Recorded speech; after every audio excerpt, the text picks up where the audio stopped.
Model activity task সপ্তম শ্রেণী গণিত অক্টোবর 2021 নিউ এটাকে পার্ট 7ও বলা যেতে পারে। প্রথমে বলছি নিচের প্রশ্নগুলির উত্তর দাও। এখানে 1 নম্বরে মোট 4টি এমসিকিউ রয়েছে, অর্থাৎ প্রত্যেকটি প্রশ্নের 4টে করে আলাদা আলাদা উত্তর দেওয়া আছে। আমরা এখান থেকে দেখে নিব কোন উত্তরগুলি সঠিক। 1 নম্বর 4PQ এর দুটি সংখ্যামালার বর্গের অন্তররূপে প্রকাশ করো। তো আমরা কিন্তু একটা সূত্র জানি, 4AB সমান A + B/2 তার হোল স্কয়ার বিয়োগ A - B/2 তার স্কয়ার। তো এখান থেকেই বোঝা যাচ্ছে যে 4AB এর জায়গায় এখানে 4PQ দেওয়া আছে, অর্থাৎ এখানে বি নম্বরটি সঠিক হবে। 4PQ সমান P + Q/2 তার whole square minus P - Q/2 তার হোল স্কয়ার। 2 নম্বর প্রশ্ন, গতিবেগ নির্ণয়ের সঠিক সম্পর্কটি হলো যেখানে প্রয়োজনীয় সময়কে T, অতিক্রান্ত দূরত্বকে D এবং গতিবেগকে V বলা আছে। অর্থাৎ আমরা জানি গতিবেগের সূত্র কি, যে গতিবেগ সমান দূরত্ব বাই সময়। তো এখানে গতিবেগ দেওয়া আছে V সমান কি হবে, দূরত্ব অতিক্রান্ত দূরত্ব, এখানে D বাই সময় হচ্ছে T। তো একটু গুণ করে নিচ্ছি, গুণ করলে V গুণন T কোনাকুনি গুণ করে এটা আসবে সমান D। অর্থাৎ আমাদের সি নম্বর উত্তরটি সঠিক।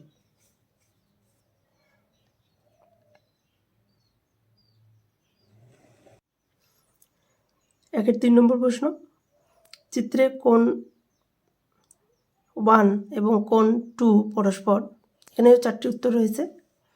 তো দেখে নিই কোনটি সঠিক হয়। দেখো এখানে দুটি সরলরেখাকে অন্য একটি সরলরেখা ছেদ করে গেছে। তো সেক্ষেত্রে কোণ 1 এবং কোণ 2 ওই ছেদকের একই পাশে অবস্থিত, অর্থাৎ কোণ দুটিকে আমরা বলবো অনুরূপ কোণ। সেক্ষেত্রে 2 নম্বর উত্তর সঠিক। এরপরে 4 নম্বর প্রশ্ন,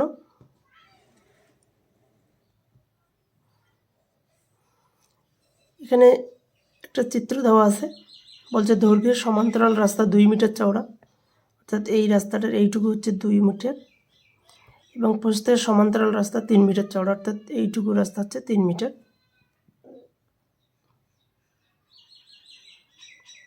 দৈর্ঘ্যের সমান্তরাল রাস্তার ক্ষেত্রফল হলো, তো দৈর্ঘ্যের সমান্তরাল এই রাস্তাটুকু আছে, এখানে দৈর্ঘ্য 10 মিটার এবং রাস্তাটির চওড়া হচ্ছে 2 মিটার। সেক্ষেত্রে ক্ষেত্রফলের সূত্র কি, দৈর্ঘ্য গুণন প্রস্থ। এখানে রাস্তার দৈর্ঘ্য সমান্তরাল বরাবর রাস্তার দৈর্ঘ্য হচ্ছে 10 মিটার এবং প্রস্থ হচ্ছে 2 মিটার, অর্থাৎ গুণ করলে হচ্ছে 10 দুগুণী 20 বর্গ মিটার। এটি সঠিক। এরপরে 2 এর সত্য অথবা মিথ্যা লিখো।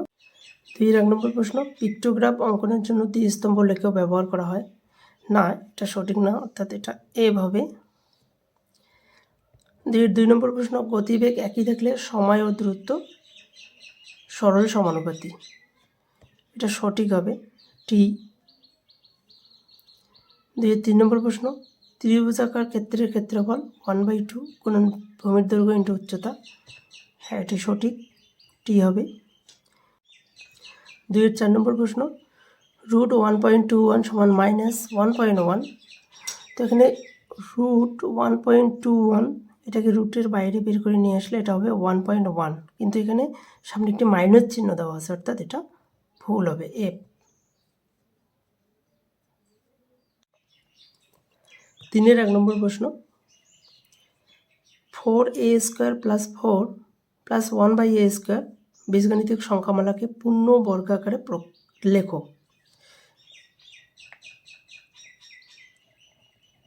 4a square plus 4 plus 1/a square. দেখো এখানে 4a স্কোয়ারকে আমরা 2a তার হোল স্কোয়ার লিখতে পাবো, প্লাস মাঝের 4 থাকলো। এখানে 1/a স্কোয়ারকে আমরা 1/a তার হোল স্কোয়ার লিখতে পাবো। এবার এই 2a হোল স্কোয়ার এবং এই 1/a হোল স্কোয়ার দিয়ে আমরা মাঝের পদটিকে বিশ্লেষণ করব। তো সেক্ষেত্রে এভাবে লিখতে পাচ্ছি 2a স্কোয়ার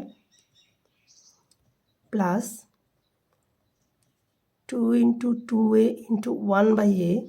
দেখো এখানে a কেটে যাবে এবং 2 দুগুণ 4 হবে, এবং শেষে 1/a তার হোল স্কোয়ার, অর্থাৎ a square plus 2ab plus b square, যেটাকে আমরা বলি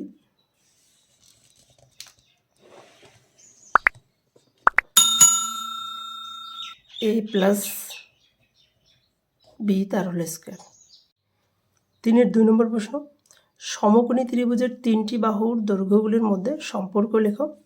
একটি সমকোণী ত্রিভুজের অতিভুজের দৈর্ঘ্য 5 সেমি, ভূমির দৈর্ঘ্য 3 সেমি হলে লম্বের দৈর্ঘ্য নির্ণয় করো।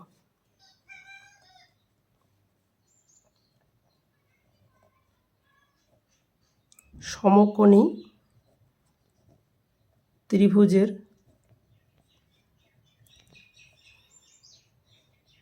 বাহুগুলি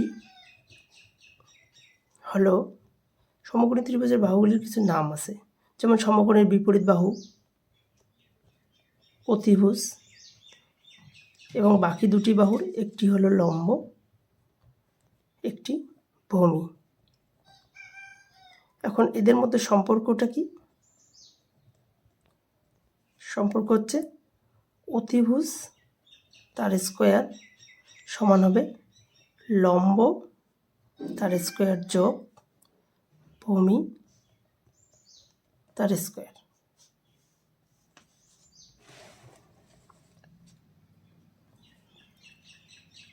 সুতরাং এই সম্পর্ক থেকে অতিভুজের দৈর্ঘ্য 5 সেমি হলে এবং ভূমির দৈর্ঘ্য 3 সেমি হলে লম্বের দৈর্ঘ্য কত হবে? তাহলে লম্ব স্কোয়ার যোগ ভূমি স্কোয়ার সমান অতিভুজের স্কোয়ার। এই যে সম্পর্ক, এখান থেকে আমরা লম্বের মানটা বের করে নেব। ভূমির মান দেওয়া আছে 3, অতিভুজের মান দেওয়া আছে 5, বা এখান থেকে লম্ব স্কোয়ার যোগ 3-এর স্কোয়ার করলে 9 হবে, 5-এর স্কোয়ার করলে 25 হবে। তাহলে লম্ব স্কোয়ার সমান কী হবে? 25 বিয়োগ 9, বা এখান থেকে লম্ব স্কোয়ার এদিকে বিয়োগ করলে কত হবে? 16,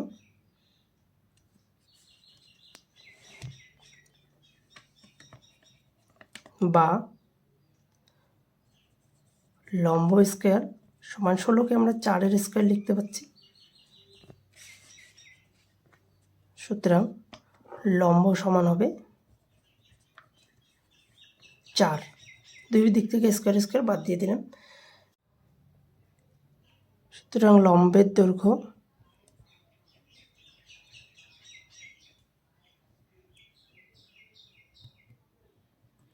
সেমি।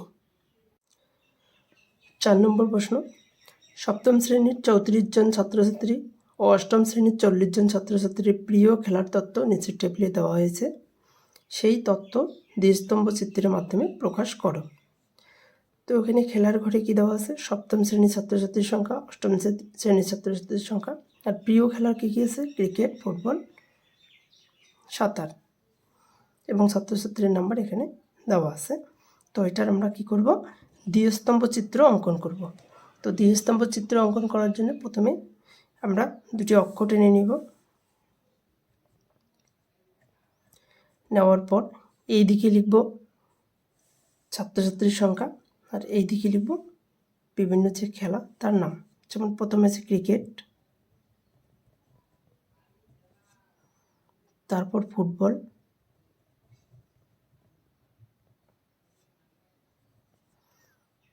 এখানে সাঁতার, আর এদিকে ছাত্রছাত্রীর সংখ্যা।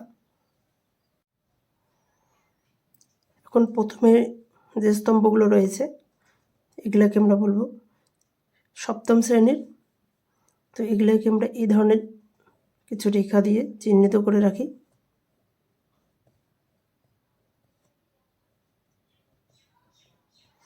এবং অষ্টম শ্রেণীর ছাত্রছাত্রীর সংখ্যাকে আমরা এই ধরনের কিছু রেখা দিয়ে চিহ্নিত করে রাখি।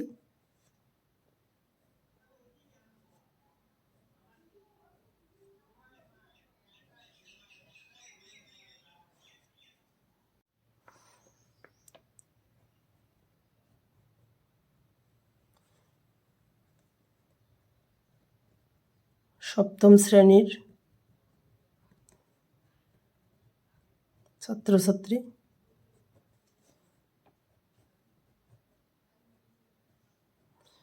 অষ্টম শ্রেণীর ছাত্রছাত্রী।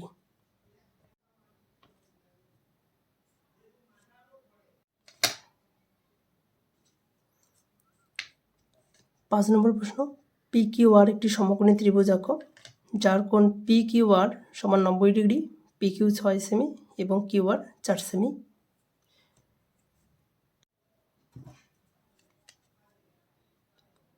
পি কিউ এবং কিউ আর দুটি বাহু এঁকে নিব। P Q 6 semi, Q R 4 semi.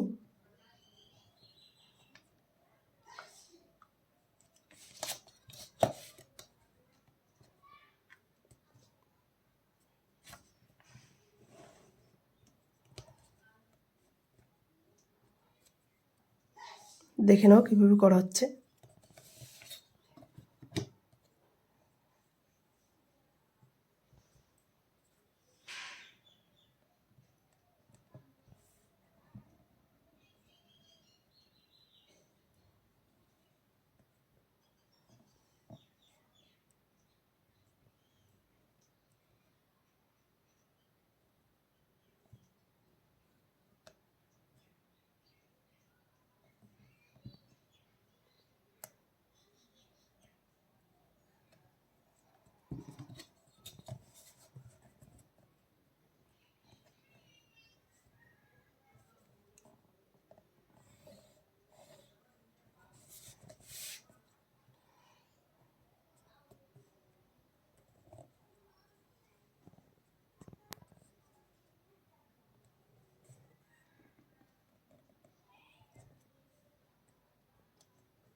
ছয় সেমির মাপ দিয়ে এখান থেকে এখানে কেটে দেব।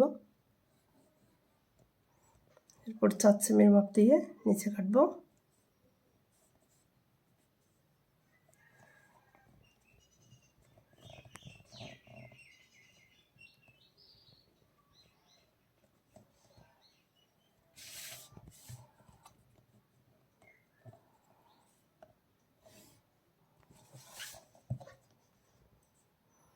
নাম দেব পি কিউ আর।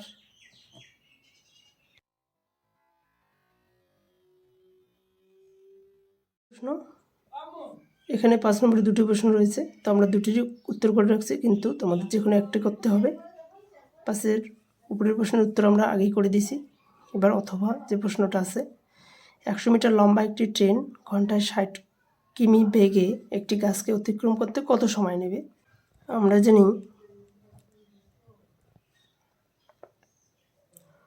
সময় নির্ণয়ের সূত্রটা হচ্ছে সময় সমান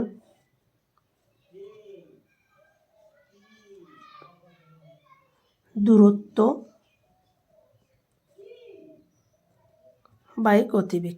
তো এখানে অতিক্রান্ত দূরত্ব বাই গতিবেগ, এখানে দূরত্ব কত দেওয়া আছে 100 মিটার, গতিবেগ আছে 60 কিমি ঘন্টায়।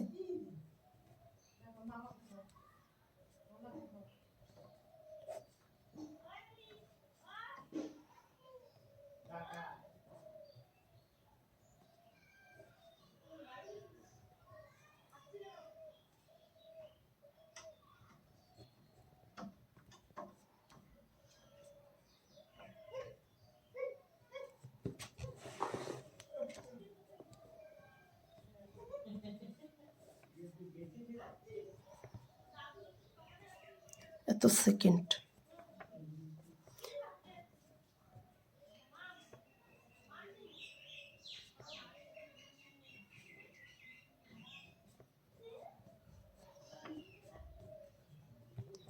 ছয় সেকেন্ড।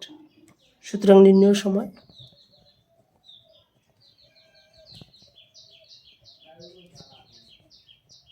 6 সেকেন্ড।